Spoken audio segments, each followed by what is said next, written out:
মৰমৰ ছাত্ৰ-ছাত্ৰীসকল আজি আমি দশম শ্ৰেণীৰ বাস্তৱ সংখ্যাৰ অনুশীলনী 1.1 ৰ কুৱেশ্যন নম্বৰ 1 ৰ 4 আৰু 5 টো কৰিম। এবাৰ আমি 4 নম্বৰ অংকটো কৰিবলৈ লৈছো। তাত আছে 272 আৰু 1032 তাৰমানে 1032 হয়নে? ইয়াত এতিয়া 1032 টো ডাঙৰ হয় নহয় 1032 কাটকে ডাঙৰ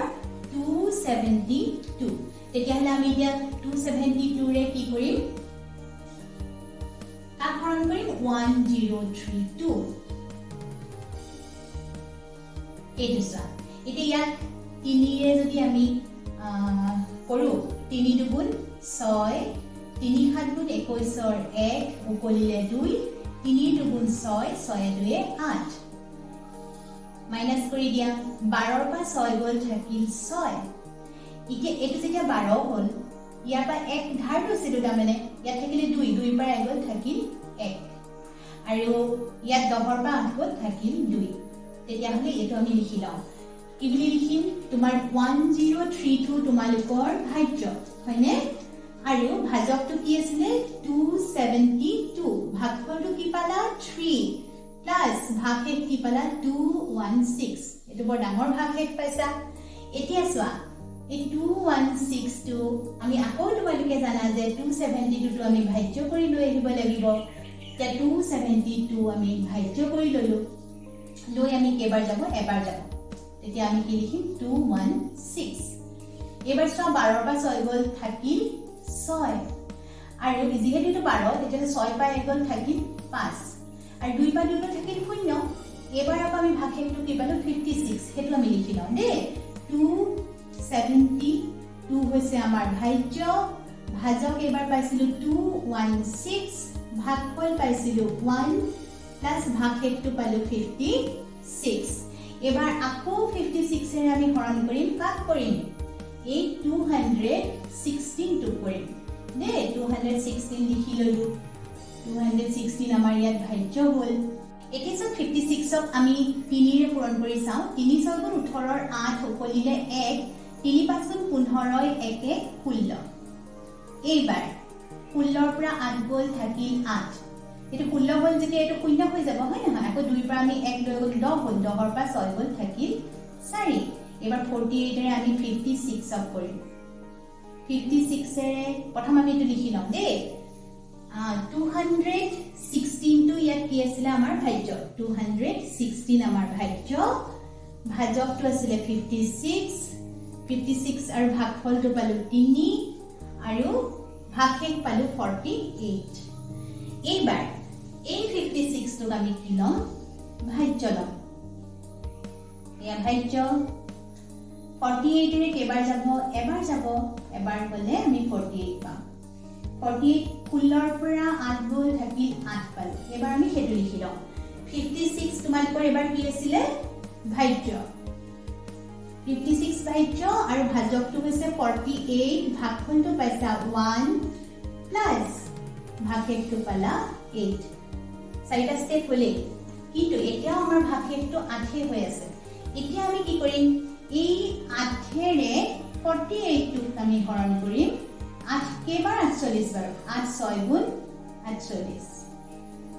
এইবাৰ হে আমি শূন্য পাইছো সো লিখি লম দে 48 টো আমাৰ কি ভাজ্য তাৰ পাছতে 8 টো হৈ গ'ল তোমালোকৰ ভাজক 6 টো হৈ গ'ল ভাগফল আৰু ভাগশেষ হৈ গ'ল 0 এবাৰ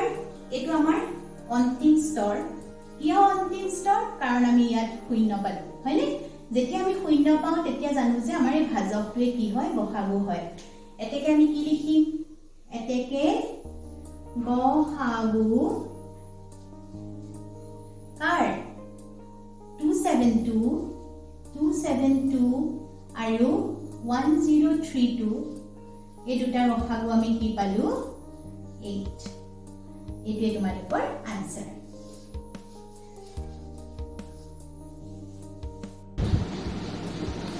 এবাৰ কৰিবলৈ লৈছো প্ৰশ্ন নম্বৰ 5 টো 405 আৰু 2520 2520 এতিয়া তোমালোকে জানাই 2522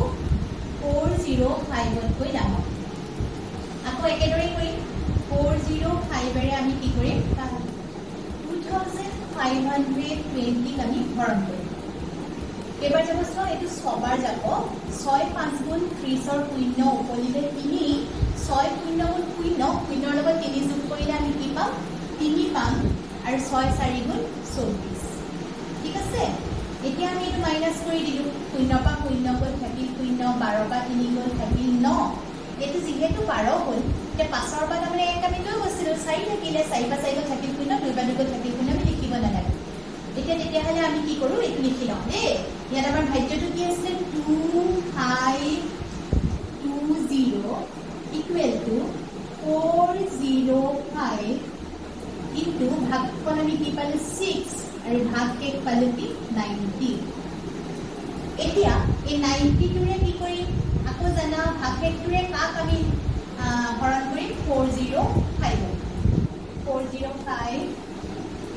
হৰণ কৰিলো 4 বাৰ যাব 4 শূন্য গুণ শূন্য 4 9 গুণ 36 360 5ৰ পৰা শূন্য গ'ল থাকিল 5 10ৰ পৰা 6 গ'ল থাকিল 4 ইয়াত থাকিলে 3 3 পা 3 গ'ল থাকিল শূন্য এতিয়া হৈ গ'ল আমাৰ কি পালো এবাৰ ভাগে 45 পালো এইটো আমি লিখি লওঁ ইয়াৰ ভাজ্য আছিলে 405 আমাৰ ভাজ্য ভাজক 90 ভাগফল 4 প্লাস ভাগে 45 এবাৰ পুনৰ 45 এৰে এই 90 টোক আমি হৰণ কৰিম দেই তে 90 টো আমি ইয়াত লিখি ললো আৰু 45 এৰে দুবাৰ যাব আমি জানো 90 মাইনাস কৰি দিলো 0 পালো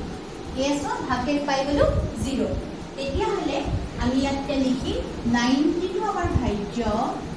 45 টো আমাৰ ভাজক ভাগফল পালো 2 ভাগে পালো 0 যেহেতু আমি ভাগকেটো 0 পাইছো এটো আমাৰ অন্তিম স্তৰ আৰু অন্তিম স্তৰত আমাৰ যেটো ভাজক থাকে সেইটো আমাৰ কি হয় পখাব তেতিয়া হলে সব গ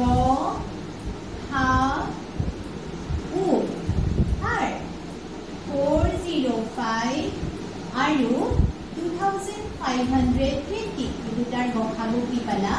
45 এৰ আনসাৰ আৰু আজিলৈ ইমানতে পাঠ সামৰিছো কাইলৈ পুনৰ কেইটামান অংক কৰি দিম দেই তোমালোকৰ সৈতে আলোচনাও কৰিম আৰু কিবা বুজি নাপালে নিশ্চয় জনাবা ধন্যবাদ